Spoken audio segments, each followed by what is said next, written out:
pray.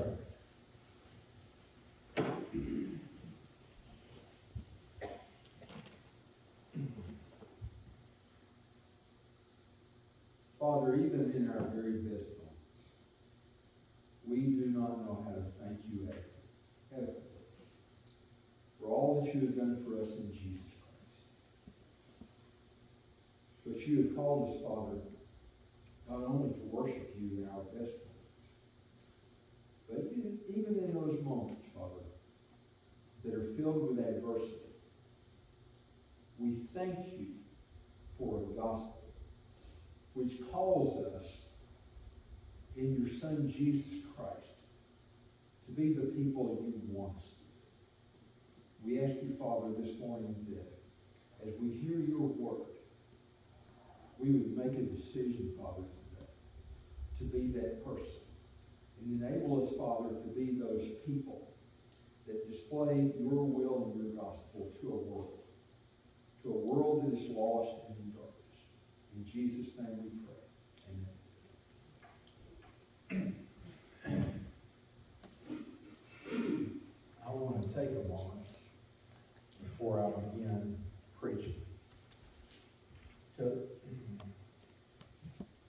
tell you how grateful my wife and I for your encouragement and your prayers, for all the things that you have done for us, not because we're good, but because you are. And I ask you that you would continue to pray for us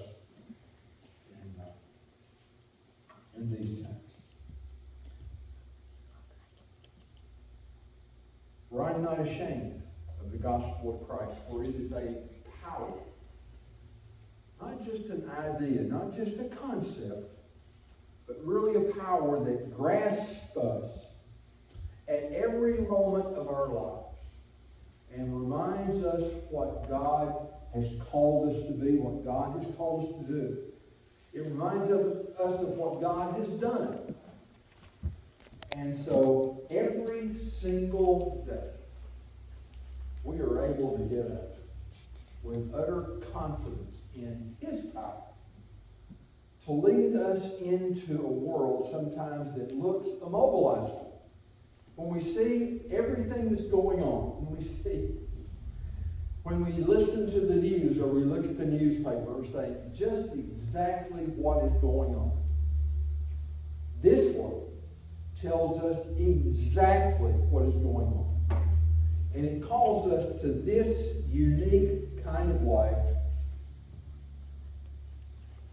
that the world and the age think is absolutely impossible. Even if they know it's what they need, they think it cannot possibly happen. And so our word not only addresses what they don't know and what they can barely believe, but what they know every single moment they absolutely have to have. So, even though the word is strange, to them it is not incomprehensible.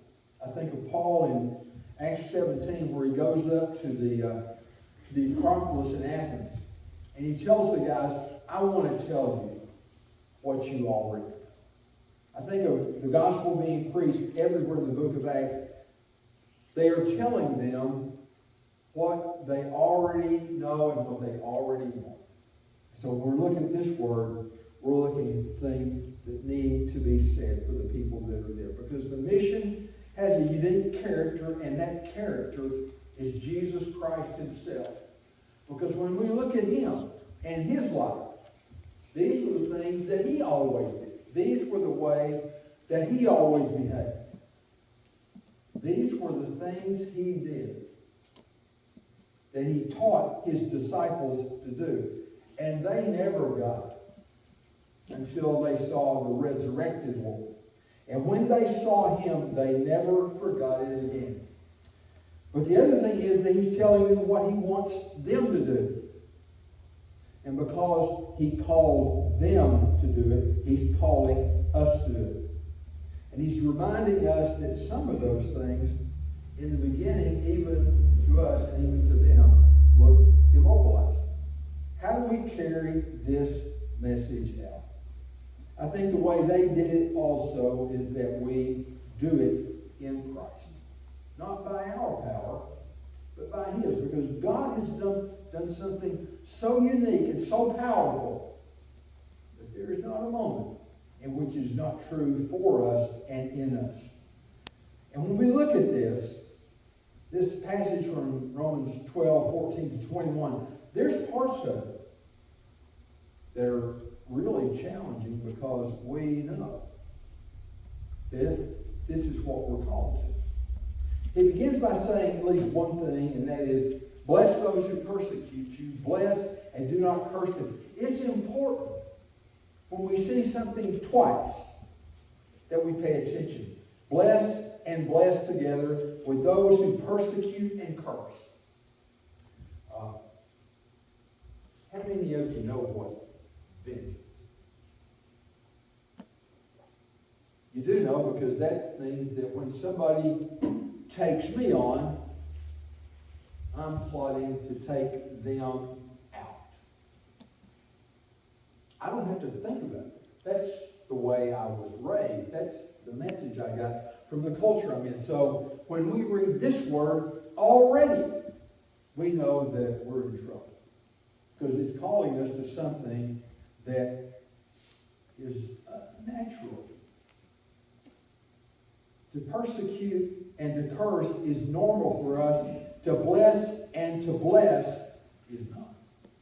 So in those moments, it is inevitable that we're either going to do one of two things. We're going to ignore it, or we're going to ask for it. Because this is really beyond us. And we know that this is something that happens every single day. And that's the first phrase in this list of character traits. The character traits of the Christian. The character traits that tell the world there's a different way to live. That tell the age, we're not giving in to you. We're not letting anything go. I remember in high school, we had a wrestling team. I couldn't because I was too weak, but I knew one guy. And he was in a wrestling tournament about 30 miles away in Calhoun, Georgia. And somebody told me the story, and I went and asked him about it. He was in a really bad match with a guy that really wanted to hurt him. And so, at a certain point, he reached and got in a bad position, and so this guy just took him down. So he has two choices here. Give in or hold on. And the story is that he held on. The referee came over and said, do you want to give in yet? He said, no. He found a way to take the other guy down. That's our call as a Christian. To find a way to let the world know there's something different. There's a power that enables us to take on this circumstance and do something different. Because the question is, in this overused phrase, what would Jesus do? We see him in the Gospels rejoicing with those who rejoice. If there was ever a moment for something good to be said, for a voice to be lifted up, for something to be done, he was the one that rejoiced with them. He was the one that stood up with them. His first supernatural act was at a wedding. All those people that are gathered there, in this moment of joy, in this moment of thanksgiving, his mother came to him and said, you know what to do. And he said, well, why should I do it? I think he knew what to do. And he did it. Why? Well, I know it's because he wanted to display the will of the Father, and he certainly did that. But it was also for two people for whom this was a joyous occasion. And we see him do other things like that for mothers, for fathers, for children. Rejoice with those who rejoice, and at the same time, Weep with those who would. Well, first of all, I didn't really want to hear that. We got this idea in our culture about PMA. I've always got to have a positive mental attitude. Go to a funeral home and tell somebody you have a positive mental attitude. That's the wrong thing. We stop, and I think because we rejoice, we weep, we mourn with them. We sit down beside them and let them know that we understand Jesus does. He did that over and over. Even in moments where he knew the person weeping would fail him. I'm thinking of the disciples after the Lord's Supper. He wept for them. I'm thinking of Jesus in sight of Lazarus' tomb. It says, he wept with them. That's the supernatural change that God brings about in us. We decide by the power of God, by the will of God, because we're in Christ, to join those who weep, because those are the moments when his character shines in us. Live in harmony with one another. Do we have any trouble creating division or annoying people? I'm really good at it. And I had to learn to be something new. Not to create division, not to create this disharmony. Have you ever listened to a really bad high school band? And it seems like every single instrument is out of tune, and they're not really playing the same song, and it's kind of dissonant with each other. And yet, if you listen carefully to the next song, it's probably one they've practiced on. And it just moves you because they've worked so hard to make it right. Let's work hard, Jesus said, to make it right. To live this, to have this heart. Not a melody, because you have one voice, I have another voice, we all work together. We work together to make sure that the sound we make gives pleasure to those around us, that it draws us together rather than pushing us apart. Do not be haughty, he says, but associate with the lowly.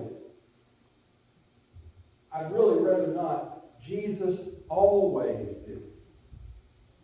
He made it a habit of his life to go to those who he was even at odds with.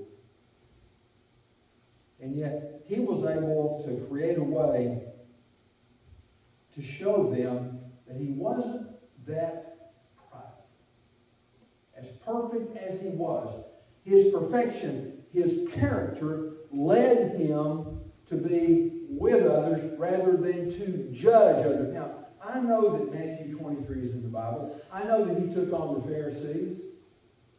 But his character, all through his ministry, was to offer comfort, to let people know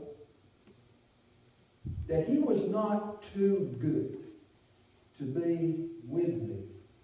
He would just sit down with them. I think Pharisees, no, it was sinners, prostitutes, those who could not seem to get out of the hole they were in. He met with them, and he found a way to help them out of the hole that we're in. In fact, you know, the old phrase, if you're in a hole, quit digging. I think he helped them quit digging. Maybe he helped them make something out of their lives. I know he always did that. Don't be proud. Associate with the lowly. And do not claim to be wiser than you really are.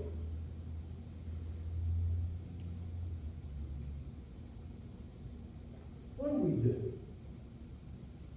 Now, I'm going to use this word in a technical sense, so I don't want you to get ticked off with me. What do we do when we're ignorant? When we really don't know what to do? Have you ever met somebody like that? Okay. Only 3 times last week, okay? it's really easy to just stand there and say nothing. And to think, well, you're really dumber than a rock. Maybe we should find a way to share information. To let them know that there's a better way to get this done. To take the time to explain things to them. I called for help on my computer the first time I had one, because I really was dumber than a rock. So I called the customer support, and they went through a bunch of questions like this. Okay, did you plug it in? Did you put all of the parts together?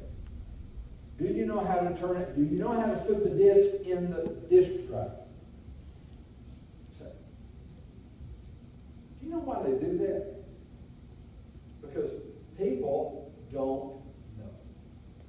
You give them information, they learn how to do it. I see Jesus doing that. He takes us and he makes us wiser than we were. He helps us to see where he's going, what he wants us to do. Do not repay anyone evil for evil. Do not repay anyone evil for evil. Why are you repeating this? Because that's really one of the things that we need to see in Jesus Christ. They dragged him out of the garden violently. They took him in to see the Pharisees. They had already decided he was guilty. So nothing he said was ever going to be meaningful, because they had decided. They took him before Pilate. Pilate wanted to let him go. Not because he was, really good-hearted, but because he really didn't want to deal with their problem. So he sent him to Herod. Herod wanted a show, and Jesus wasn't cooperating.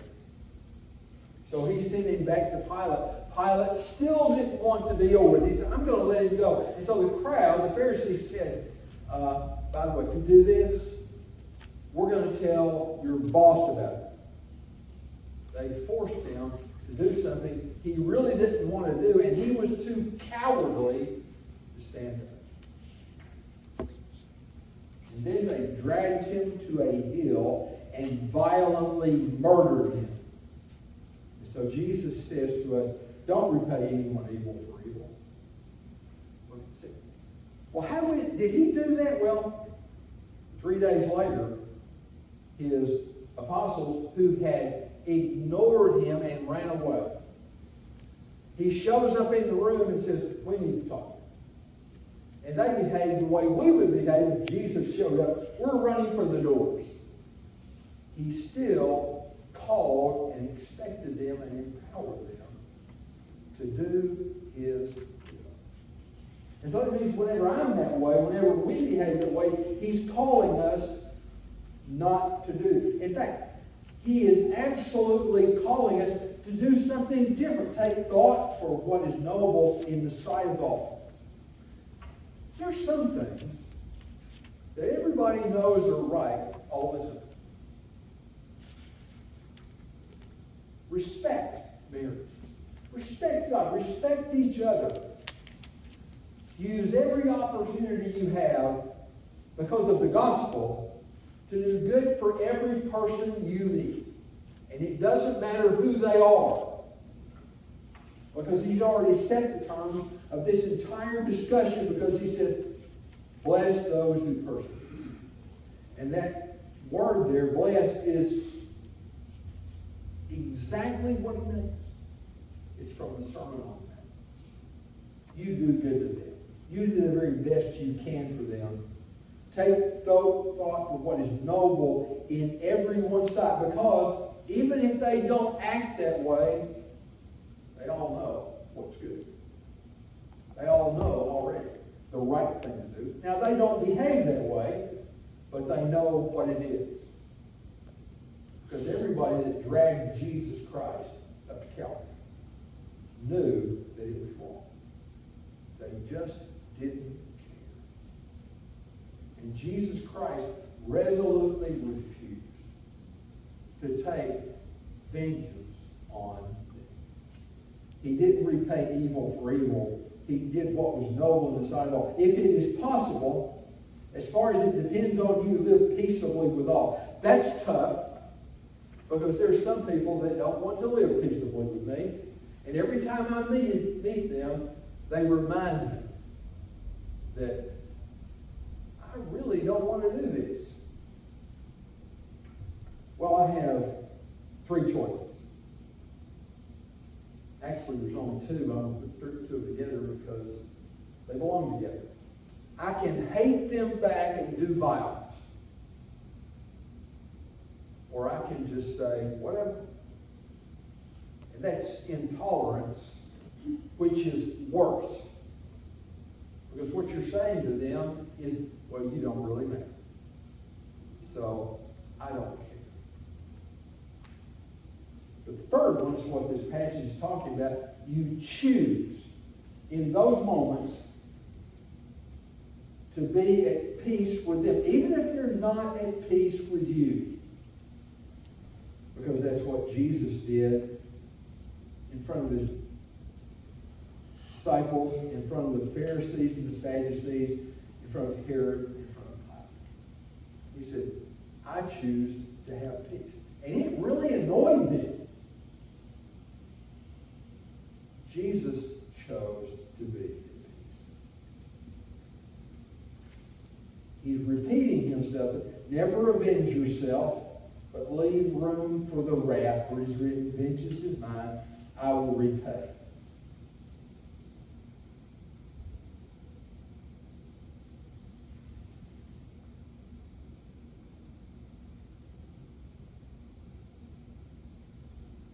It's not hard to understand. God says something here that's very basic. We never have the right of vengeance. It doesn't matter what they do to us. It doesn't matter how badly they have hurt us. It doesn't matter how badly they actually go in systematically and deliberately hurting us.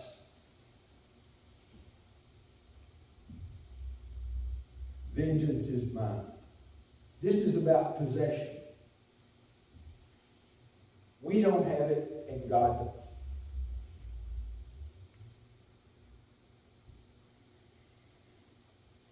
You know, and I know, how hard that is. And I can be really self-righteous in telling you, I just want us in this moment. God just wants us in this moment.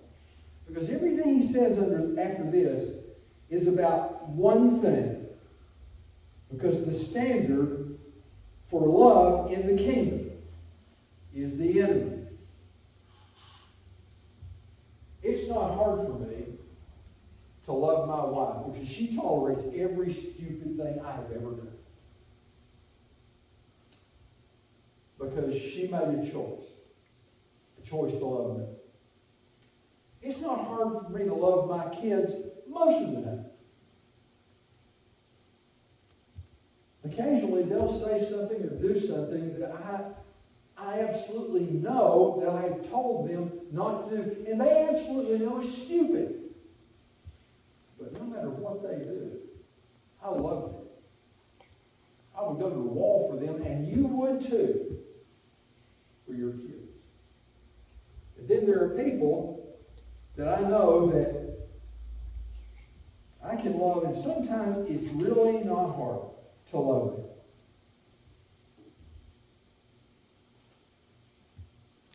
I was talking to a guy one time, and he was telling me, as we talked about this, he said, well, I love everybody in the world. And I stopped and I thought about that for a minute. And there was another guy with me that was listening. And he looked at him and said, you really don't mean that. kind of shocked by that. What do you mean? Well, who do you know? This is tough. Who do you know that lives in Chicago? Who do you know that lives in Nashville, Tennessee? Who do you know, really, that lives in California? Who do you know that lives in China? We don't know those people. So to say that you love them is really outside of anybody's wheelhouse. And so he said this, who do you not love in this church? Okay, you've gone from preaching to meddling. It's our task to meddle with each other. Not because we're mean, but because the standard for love is very high, it is very hard, and we cannot do it in the power of man. Now, I'm not going to yell at you this morning and tell you you need to do this, because we know we need to do this. We know it's hard. We know we cannot do it in our power. And we need at that very moment to stop and to realize that our call is to love them, to do the very best for them, to go to them in their moments of trial and hurt and stand with them and to stand for them, and to never give in. Verse 21, do not be overcome by evil. Do not be overcome by it, because evil is coming for us. In Genesis chapter 4, Cain is having issues with his brother, Abel. God shows up and says, okay, we need to have a talk. That's always good news and bad news. He says to him, we need to have a talk. Are you really sure? Well, Cain's really ticked off, because he does know. I want you to think about this for a minute. God himself stood in front of Cain and told him, you are going to make, if you don't think about it, a really bad decision. And there's a kind of mythology that said, well, if God told me, I wouldn't do it. He told him, and he did.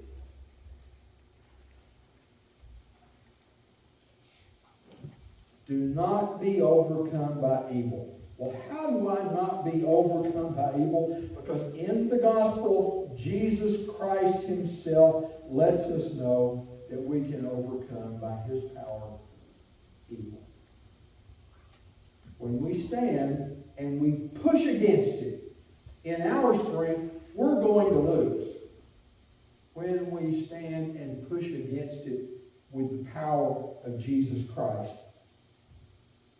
evil is defeated every single time.